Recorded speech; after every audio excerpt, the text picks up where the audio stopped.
রাগ রাগ নিয়ে মহানবী হযরত মুহাম্মদ সাল্লাল্লাহু আলাইহি সাল্লাম যে বলেছিলেন যে কুস্তি খেলে অন্যকে হারিয়ে দিতে পারে, অন্যকে পরাজয় করে নিতে পারে, তার চাইতে যে প্রচন্ড যে রাগের মাথায় নিজেকে নিয়ন্ত্রণ করে নিতে পারেন সে সবচাইতে বেশি শক্তিশালী।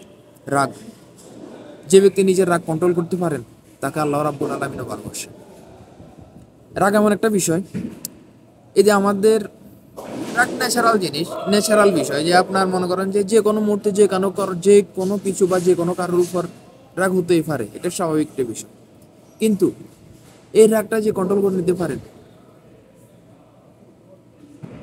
এবং এই রাগটাকে কন্ট্রোল করে নিতে পারা কিন্তু অনেকটা অস্বাভাবিক বিষয়। আমরা অনেক সময় পারি না নিজের রাগ কন্ট্রোল করার জন্য।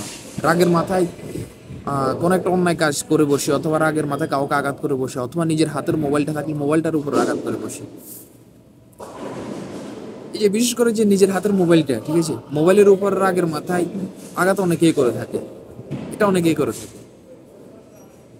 কিন্তু দেখা গেছে রাগ উঠছে যে কোনো বিষয় নিয়ে, আপনার হাতে মোবাইল আছে, মোবাইলটা আপনি মেরে দিলেন ওয়ালের সাথে, রাগ উঠছে, এখন রাগের মাথায় মেরে দিচ্ছেন, কি আর করবেন? তো হাতে মোবাইলটা আবার নিলেন, পরবর্তীতে নিয়ে মোবাইলটা হাতে নিলেন, আস্তে আস্তে নিজের রাগও কমলো।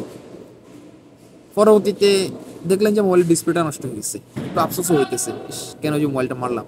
যে আপনার হাতে টাকা আছে, হয়তো আপনি ডিসপ্লেটা আবার ঠিক করে নিতে পারবেন। কিন্তু কথা হচ্ছে এখানে, এই যে অরিজিনালটা চলে গেছে, অরিজিনাল কেন, এই যে অরিজিনাল ডিসপ্লেটা চলে গেছে, এটা কিন্তু টাকা দিয়ে আর পাবেন না। কারণ আপনি যতই ঠিক করে নেন, অরিজিনালটা আর পাবেন না। এই জন্য রাগের মাথায় যে অনেক সময় আমাদের মধ্যে অনেক সম্পর্ক নষ্ট হয়, রাগের মাথায় আমরা একজনকে আঘাত করে বসে, রাগের মাথায় আমরা একজনকে কথা শোনায় বসে থাকি। এই যে পরবর্তীতে আমাদের মধ্যে যে বন্ধুত্ব বা আত্মীয় স্বজনের যে সম্পর্কটা যেটা নষ্ট হয়, এটা কিন্তু পরবর্তীতে রাগ কমলে হয়তো বা ঠিক হয়, কিন্তু ঠিক হলেও এই যে আগের মতো আর মজবুত হয় না। একবার যেটা অরিজিনাল যেটা ভাঙে, ওইটা কিন্তু আর পরবর্তীতে আগের মতো আর অতটা মজবুত হয় না।